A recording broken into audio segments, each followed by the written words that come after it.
사랑과 은혜 하나님, 하루의 시작을 말씀으로 시작하게 하시고 기도로 시작하게 하심에 감사드립니다. 하나님께서 허락하신 오늘 더욱 사랑하게 하시고 더욱 기도하게 하시고 더욱 감사하는 삶을 살 수 있도록 주께서 은혜 허락하옵소서. 이 시간 말씀을 듣습니다. 하나님의 말씀이 나의 말씀이 되게 하시고 말씀을 통해 회개하고 결단할 수 있는 은혜 허락하여 주옵소서. 감사합니다. 예수님의 이름으로 기도드립니다. 아멘. 오늘 하나님께서 허락하신 말씀은 사사기 14장 1절부터 20절까지입니다. 사사기 14장 1절부터 20절까지입니다.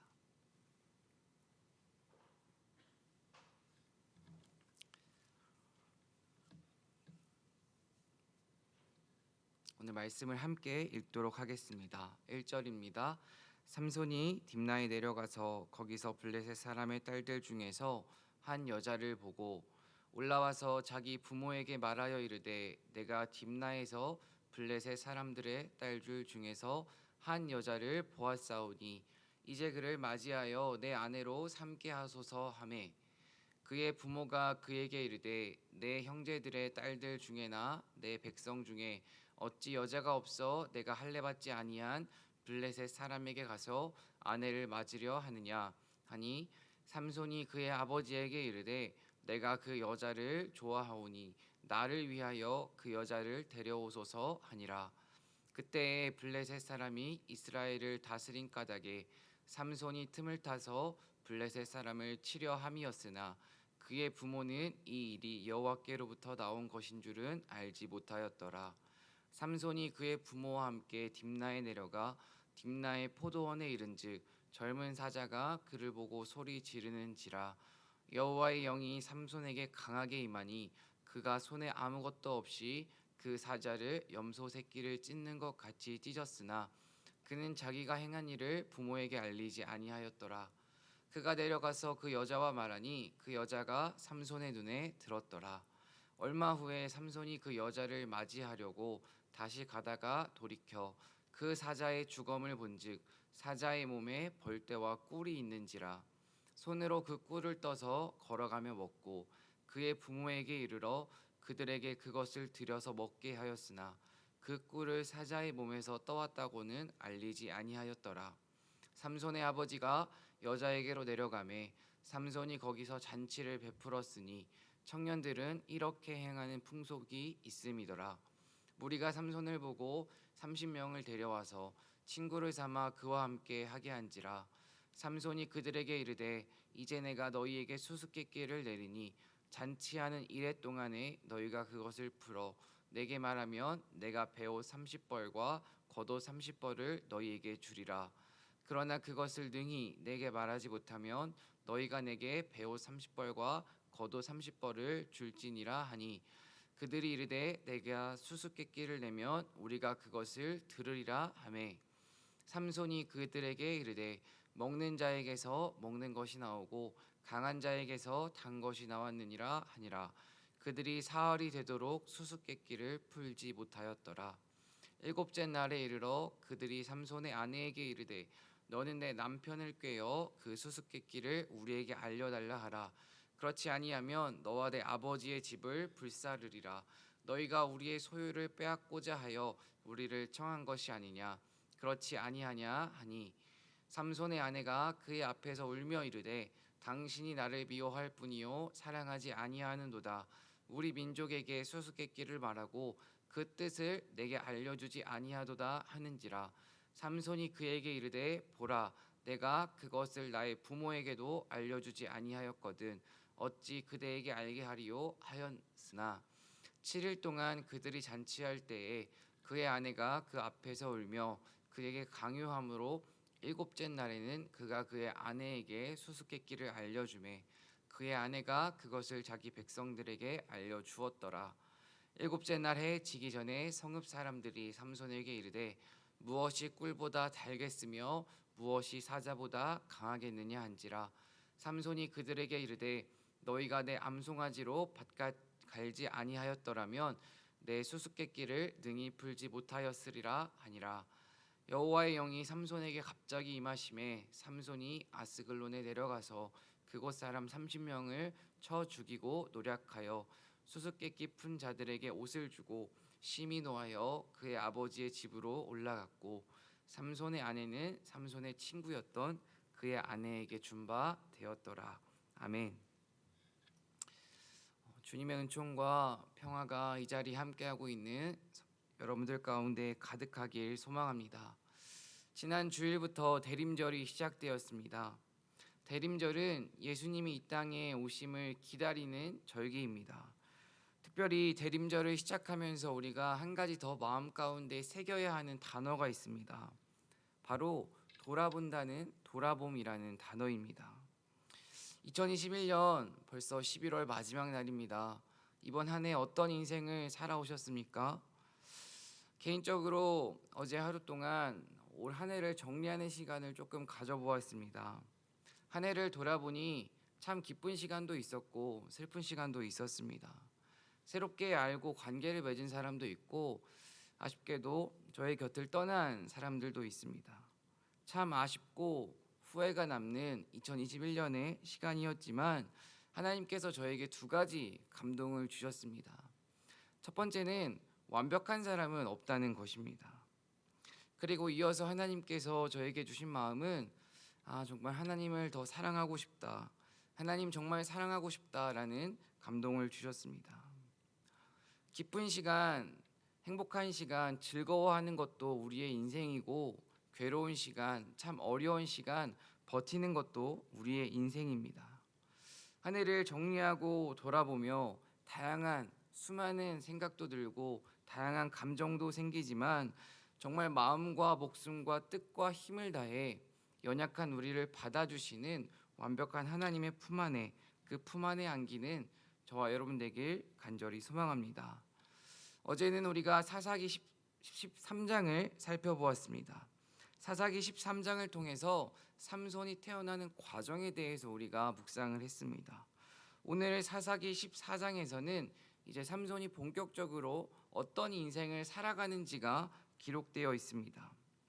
1절 말씀을 살펴보면 삼손이 딥나에 내려갑니다.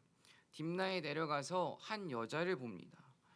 오늘 말씀을 묵상하면서 1절 마지막에 나와 있는 이 보다라는 단어에 참 많은 시간 동안 묵상을 했습니다. 우리가 인생을 살아가면서 무엇을 보면서 어떠한 것을 보면서 살아가는지가 정말 중요합니다. 신기한 것은 정말 사람은 본대로 행동합니다. 부모의 모습이 자녀에게 나타나는 까닭은 다른 이유 때문이 아닙니다. 자녀들은 부모의 모습을 가장 많이 봤기 때문에 부모의 모습이 자녀에게서도 나타나는 것입니다. 최근 깨달은 것은 내가 하루를 살아가면서 그 하루 동안 내가 가장 많이 보고 있는 것이 내 마음과 생각을 지배한다는 것입니다. 한 2주 전부터 저 스스로 결단한 것이 있습니다. 바로 스마트폰으로 SNS를 하는 것입니다. 도저히 제 힘으로는 그 SNS 하는 것을 절제할 수가 없어서 스마트폰의 한 기능 중에 15분이 넘어가면 그 어플을 사용하지 못하게 하는 그런 기능이 있길래 그 기능을 시작했습니다. 아무리 하고 싶어도 15분이 지나면 SNS에 들어갈 수가 없습니다. 그렇게 15분 제한을 걸어버리니까 제가 깨달은 것이 있습니다. 제가 스마트폰으로 얼마나 습관적으로 많이 자주 SNS를 들어가는지를 알 수 있었습니다. 그리고 또 한 가지 알게 된 것은 제가 SNS의 영향을 정말 많이 받고 살아왔다는 것을 깨달았습니다. 그렇게 하루에 15분만 SNS를 사용할 수 있도록 제한을 걸어버리니까 내가 SNS에 영향을 받고 있다는 것도 알게 되고 한 걸음 더 나아가서 그 나머지의 시간들을 조금 더 의미 있는 것을 아름다운 것을 하는 데 사용할 수가 있었습니다. 언제나 우리가 보는 것부터 문제가 시작됩니다. 오늘 하루 특별히 나는 지금 어떠한 것을 가장 많이 보고 있는지 이 시간 묵상해 보는 시간 되길 간절히 소망합니다. 재미있는 것도 많고 좋은 것도 많고 우리 눈을 즐겁게 해주는 것도 참 많은 시대입니다. 하지만 우리의 마음 가운데, 우리의 인생 가운데 가장 좋은 것은, 가장 귀한 것은 오직 주님의 말씀입니다. 다른 어떤 것보다 주의 말씀을 바라보고 그 하나님을 바라보며 나아가는 저와 여러분 되길 간절히 소망합니다. 이제 2절부터는 본격적으로 삼손이 어떠한 잘못을 저지르고 있는지가 기록되어 있습니다. 저는 특별히 오늘 삼손이 저지른 치명적인 잘못에 대해서 세 가지를 성도님들과 나누길 소망합니다.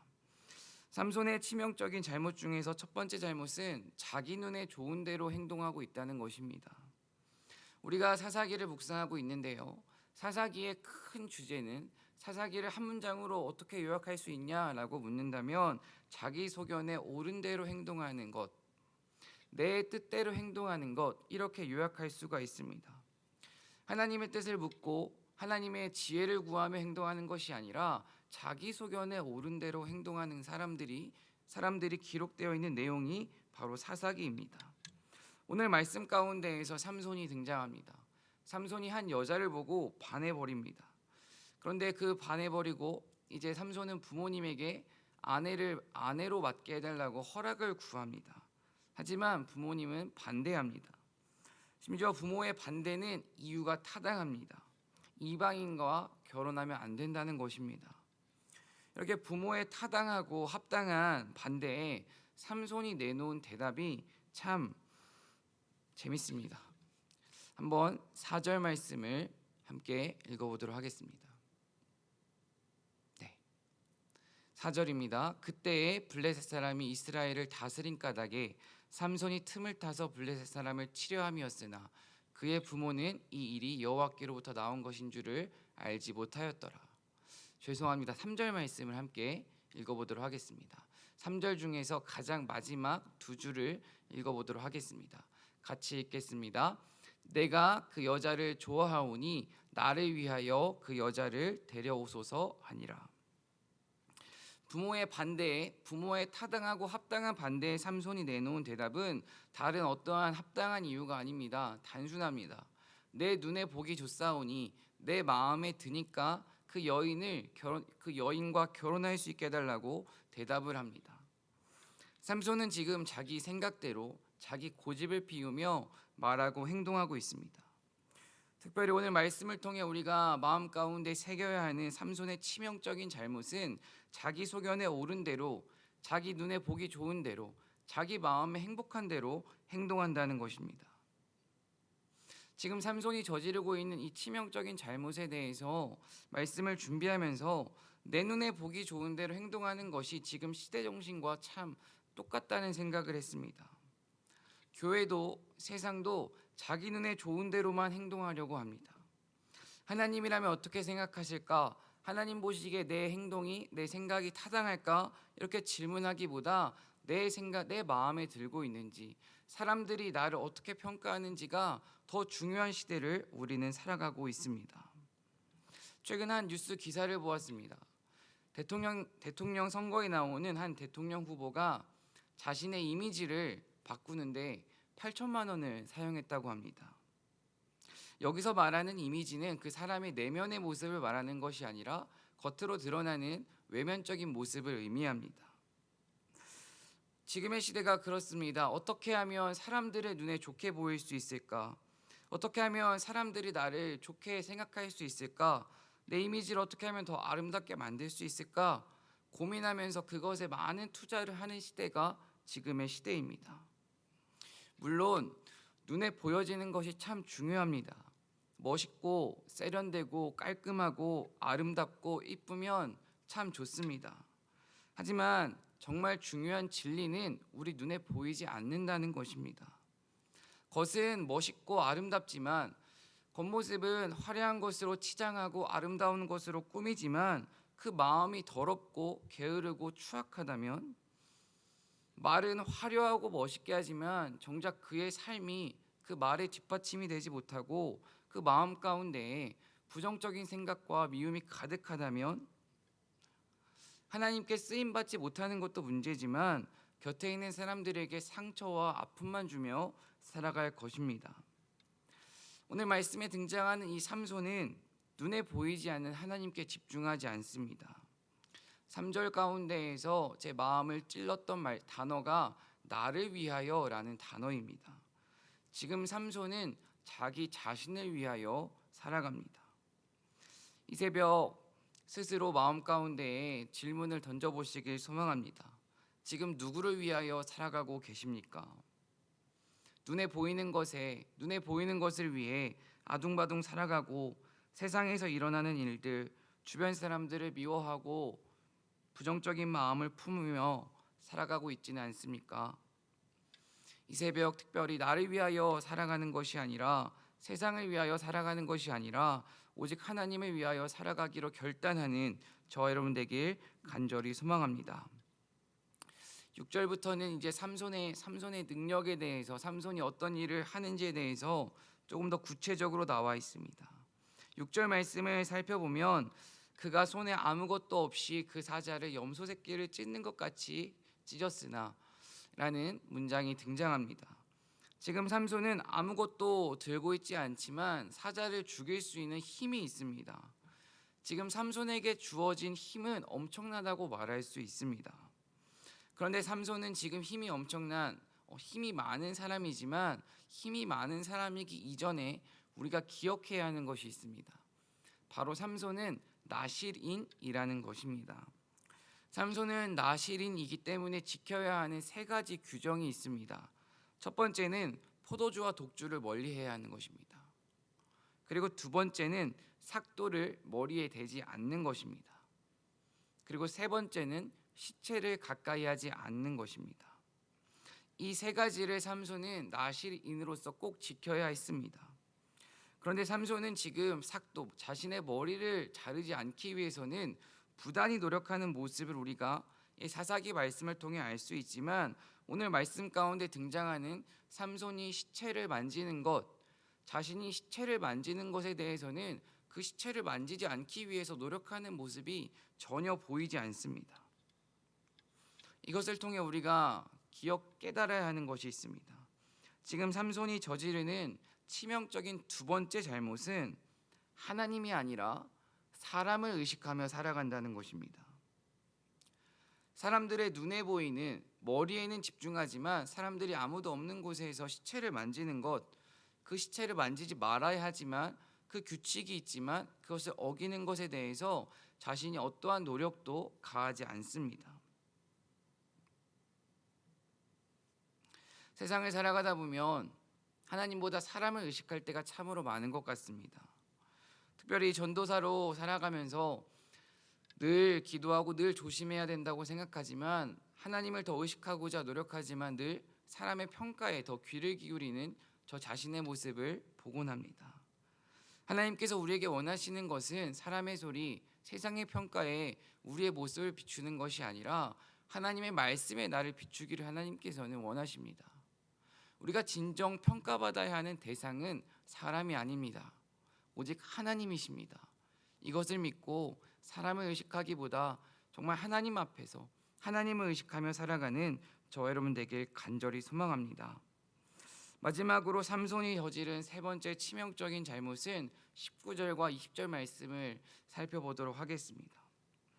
삼손은 오늘 말씀 가운데에서 삼손의 수수께끼 이야기도 등장하지만 특별히 저는 오늘 19절과 20절 말씀, 오늘의 마지막 말씀을 마무리하면서 삼손이 저지른 세 번째 잘못은 폭력이라고 정리를 해보았습니다. 삼손은 지금 아스글론이라는 곳에 내려가서 그곳 사람 30명을 쳐 죽이고 노력한다고 하나님의 말씀 가운데 기록되어 있습니다. 그런데 정작 지금 삼손이 죽인 이 아스글론에 있는 사람들은 오늘 말씀 가운데 등장하는 그 수수께끼와 상관이 없는 사람들입니다. 가만히 앉아 있다가 봉변을 당했다고 말해도 과언이 아닙니다. 이 아스글론에 있는 사람들은 자신이 죽어야 하는 이유도 알지 못합니다. 물론 하나님의 그 크신 뜻을 우리가 다 헤아릴 수는 없지만 모든 것은 하나님께로부터 나온 것이지만 지금 이 30명은 아무 이유 없이 삼손의 분노 때문에 죽임을 당합니다. 그런데 오늘 말씀을 시작하면서 삼손은 아버지에게 부모가 반대하는 결혼을 요구합니다. 부모는 그 아들의 요구를 들어주고 잔치가 시작됩니다. 사랑과 축복이 가득해야 하는 그 잔치자리 가운데에 잔치로 시작했던 오늘의 마지막은 이 30명이 죽는 결과입니다. 사랑과 축복이 가득했어야 하는 그 결혼식이, 그 장치의 장소가 죽음과 고통이 가득한 장소로 변해버립니다. 그리고 20절 말씀을 살펴보면 삼손의 아내는 삼손의 친구에게 준바되었더라. 세 번역을 살펴보니 들러리로 왔던 삼손의 친구에게 이 삼손의 아내는 삼손의 친구와 결혼을 했다고 기록되어 있습니다. 이것을 통해 우리가 알 수 있는 것은 하나님께서 우리에게 원하시는 것은 결코 폭력이 아니라는 것입니다. 예수님께서 이 땅에 오셔서 우리에게 보여주신 모습은 폭력이 아닙니다. 예수님은 절대로 생각이 다르다고 폭력을 행사하시지 않았습니다. 심지어 이방인들에게도 예수님께서는 먼저 다가가셨고 그들에게 사랑의 손길을 내미셨습니다. 특별히 대선을 앞두고 많은 기사가 나오고 많은 이야기들이 돌고 있습니다. 참 분별력과 지혜가 필요한 시간입니다. 대선을 위해, 우리 나라를 위해 기도하시면서 폭력과 비방이 가득한 나라가 아니라 나와 다른 후보를 깎아내리기 위해서 아무런 짓도 서슴없이 하는 그런 나라가 아니라 서로를 존중하고 배려하며 사랑이 가득한 사랑의 통치가 이루어지는 우리나라가 되길 위해 기도하는 저와 여러분 되길 간절히 소망합니다. 오늘 말씀을 통해 삼손이 저지른 치명적인 잘못 세 가지를 살펴보았습니다. 첫 번째는 자기 소견에 옳은 대로 행동한다는 것입니다. 그리고 두 번째는 하나님이 아니라 사람을 의식하며 살아간다는 것입니다. 그리고 마지막 세 번째는 사랑이 아닌 폭력을 행사한다는 것입니다. 오늘 말씀을 마무리하면서 저는 한 가지 질문으로 저 스스로에게 그리고 이 말씀을 듣고 있는 성도님들에게 오늘의 말씀을 마무리하고자 합니다. 나는 지금 누구를 사랑하고 있는가? 라는 질문을 한번 스스로에게 해보시길 간절히 소망합니다. 하나님을 사랑하는 사람은 하나님 마음에 들기 위해 살아갑니다. 하나님의 마음에 들기 위해서 아마 나 좋을 대로가 아니라 사람들 좋을 대로가 아니라 하나님 보시기에 좋은 대로 행동할 것입니다. 정말 하나님을 사랑하는 사람은 사람의 소리를 의식하면서 살아가는 것이 아니라 하나님만 바라보며 하나님을 의식하며 살아갈 수 있을 것입니다. 또 하나님을 정말 사랑하는 사람은 폭력과 비난, 손가락질을 하기보다는 사랑과 수용, 이해와 포용을 하며 살아갈 것입니다. 오늘 하루 그 다른 어떤 것보다 하나님을 더 묵상하시고 하나님을 더 생각하시면서 하나님만 정말 사랑하는 저와 여러분 되길 간절히 소망합니다. 기도하겠습니다. 사랑과 은혜 하나님, 하나님께서 허락하신 이 사사기의 말씀이 오늘 삼손의 모습이 나의 모습임을 고백합니다. 하나님을 사랑한다 입술로 말하며 하나님을 사랑한다 고백했지만 나의 삶을 바라보면 나의 영광을 구했고 하나님보다 사람을 더 의식하며 살아왔던 부끄러운 모습을 회개합니다. 주님을 더 사랑하게 하시고 주님을 더 의식하게 하시고 주님을 더 가까이 하며 살아갈 수 있는 은혜를 이 시간 허락하여 주옵소서. 이 시간 하나님께 귀한 예물 드립니다. 특별히 간절한 기도 제목을 주님께서 받아주시고 그럼에도 불구하고 감사하며 끝까지 주님께 기도하는 믿음의 부모가 될 수 있도록 주님께서 은혜 허락하옵소서. 오늘 하루도 나의 말과 생각 그리고 행동을 주관하실 하나님을 찬양합니다. 어제나 오늘이나 언제나 우리와 함께 하시는 예수님의 이름으로 기도드립니다. 아멘. 오늘 함께 고백할 찬송은 찬송가 342장입니다.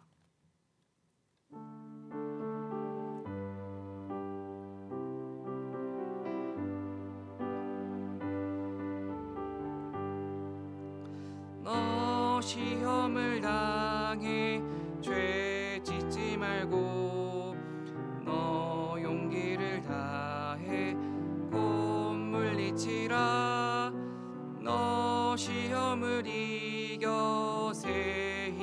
되었고 예수를 믿어 늘 승리하라. 우리 구주의 힘과 그의 위로를 빌라. 주님 내 편에 서서 항상 도우시리. 내 친구를 삼가 잘 선택하고 너 언행을 삼가 늘 조심하라. 너 열심을 다해 늘 충성하고 온 정성을 다해 주 봉사하라. 우리 구주의 힘과 그의 위로를 빌라. 주님 내 편에 서서 항상 도우시리. 잘 이기는 자는 상 받으리니 너 낙심치 말고 늘 전진하라. 내 구세주 예수 힘 주시리니 주 예수를 믿어 늘 승리하라. 우리 구주의 힘과 그의 위로를 빌라. 주님 내 편에 서서 항상 도우시리. 다 같이 주기도문 하시겠습니다. 하늘에 계신 우리 아버지, 아버지의 이름을 거룩하게 하시며 아버지의 나라가 오게 하시며 아버지의 뜻이 하늘에서와 같이 땅에서도 이루어지게 하소서. 오늘 우리에게 일용할 양식을 주시고 우리가 우리에게 잘못한 사람을 용서하여 준 것 같이 우리 죄를 용서하여 주시고 우리를 시험에 빠지지 않게 하시고 악에서 구하소서. 나라와 권능과 영광이 영원히 아버지의 것입니다. 아멘. 오늘 말씀을 기억하시면서 아버지의 이름 한번 부르짖고 간절히 기도하시겠습니다. 아버지